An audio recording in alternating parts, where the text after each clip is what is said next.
In the shadowed annals of ancient history, where empires rose like thunderheads over distant horizons and fell like whispers in the wind, lies the tale of a grudge that spanned generations, a bitter feud between the proud peoples of Asia and the fierce warriors of what we now call Greece.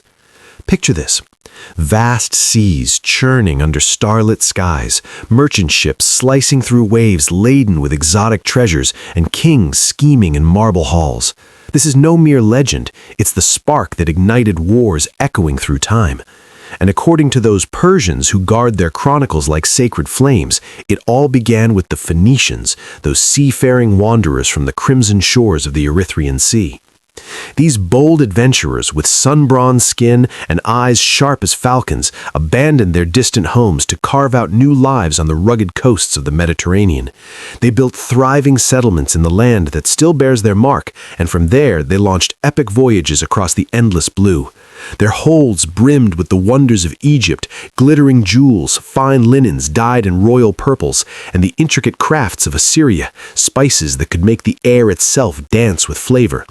They docked at harbors far and wide, but none shone brighter than Argos, the crown jewel of what the Greeks called Hellas, a realm of olive groves, towering temples, and unyielding pride. Argos stood as a beacon of power in those days, its markets bustling with traders from every corner of the known world. The Phoenicians unloaded their cargo under the relentless sun, haggling with locals in a babel of tongues.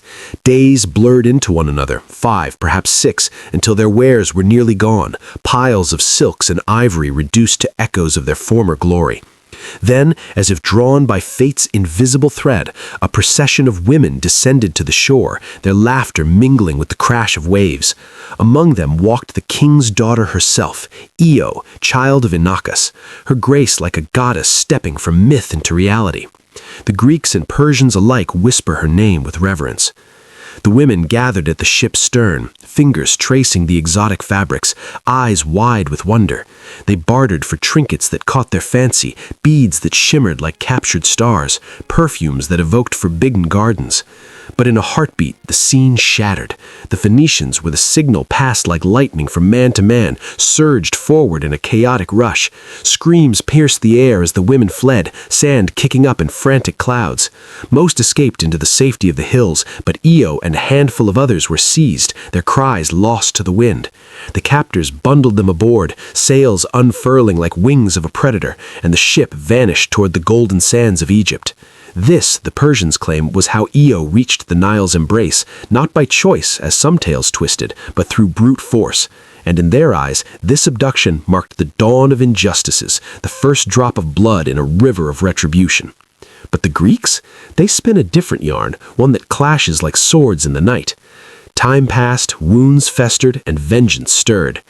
Next, the Persians recount, a band of Hellenes, nameless in the telling, though whispers point to Cretans, sailed into the heart of Phoenicia, to the bustling port of Tyre. There, they stormed the royal palace and snatched away Europa, the king's radiant daughter, her beauty a legend that could launch 1,000 ships. Tit for tat, the Persians say, the scales balanced, if only for a moment. But balance is fleeting in the game of empires. The Greeks, ever bold, struck again. A warship cut through the waves to the distant shores of Croesus, where the river Phasis emptied into the Black Sea like a serpent uncoiling. These raiders, on a quest for glory and gold, perhaps the fabled Golden Fleece, completed their mission, then they turned their greed to flesh. They abducted Medea, the sorceress princess, daughter of the Colchian king. Enraged, the monarch dispatched a herald across the seas to Hellas, demanding justice, ransom, and his child's return. The Greeks' response? A cold shrug. You gave us no recompense for Io, they sneered. Why should we yield for Medea? Generations later, the cycle spun onward. Alexander, son of Priam, better known as Paris, the Prince of Troy, heard these ancient echoes. Inflamed by tales of abductions past, he set his sights on Hellas, convinced that no punishment would follow, just as none had before. He sailed to Sparta and claimed Helen, the face that would doom a city, spiriting her away under cover of night.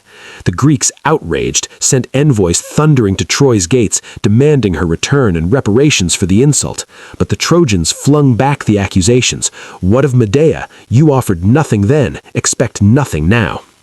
Up to this point, the Persians argue, it was mere tit for tat, women stolen across borders, a barbaric custom of the age. But then the Greeks crossed an unforgivable line. They mustered a colossal fleet, heroes from every polis uniting under Agamemnon's banner, and hurled themselves at Asia like a tidal wave. Before any Asian boot touched European shores, the Hellenes invaded, sacking Troy and shattering Priam's empire. To the Persians, this was the true genesis of enmity. Abducting women, they say, a folly, especially if the women went willingly, a pointed jab at Helen's supposed consent. The Asians, they claim, brushed off their losses, but the Greeks, over one Spartan queen, they raised a continent-spanning power. From that inferno, the Persians viewed all Hellenes as foes, drawing a line in the sand, Asia for the east, Europe for the west. Yet the Phoenicians tell it differently, swearing no violence tainted Io's journey. In their version, she dallied with the ship's captain in Argos's shadows, passion blooming under foreign stars. When she discovered her pregnancy, shame gripped her heart, fear of her father's wrath, the scorn of her kin. So she fled willingly, sails carrying her to Egypt's embrace, not chains. Herodotus, that wandering chronicler, weighs these tales like a merchant balancing scales. He neither affirms nor denies, but pivots to the man he deems the first true aggressor against the Greeks, Croesus, king of Lydia. Let's step into that world now, where the river Halys winds like a silver vein through lands of mystery. Croesus, born of Lydian blood, son of Alyattes, ruled over all peoples west of the Halys, a realm stretching from the southern mountains where Syrians dwelt to the northern wilds of Paphlagonia. The river itself flowed north into the brooding Euxine Sea, a barrier between worlds. Croesus was the first barbarian lord we know to bend Greek necks under tribute. Ionians, Aeolians, Asian Dorians all paid homage, while forging alliances with the iron-willed Spartans. Before him, Greeks roamed free. Even the Cimmerian hordes that once ravaged Ionia were mere raiders, not conquerors. His dynasty, the Myrmidai, seized power from the Heraclidai in a twist of fate and oracles. Picture Sardis, the Lydian capital, its acropolis perched like an eagle's nest, streets alive with the clamor of forges and markets. The Heraclidai traced their line to Heracles himself through Alcaeus and a lineage of myth, Agron, first Heraclid king, down to Candales, son of Myrsus, the last. Before them, the land bowed to descendants of Lytus, son of Attis, once called Maeonians, now forever Lydians. The Heraclidai earned their throne through divine whisper, an oracle granting rule to Heracles' offspring from Ardonis' slave girl. They held sway for 22 generations, over 5 centuries, fathers passing crowns to sons until Candales' fateful reign. Candales, whom Greeks dubbed merciless, was besotted with his queen, her beauty a fire that consumed every thought. He proclaimed her the fairest in all lands, confiding endlessly in his favored guard, Gyges, son of Dascylus. Gyges, a spearman of unmatched loyalty, handled the king's deepest secrets. But obsession twisted Candales' mind. "Gyges," he whispered one evening, eyes alight with madness, "you doubt my words about her loveliness. Ears deceive, but eyes reveal truth. You must see her unveiled." Gyges recoiled, horror etching his face. "Sire, this is folly. A woman sheds her modesty with her robes.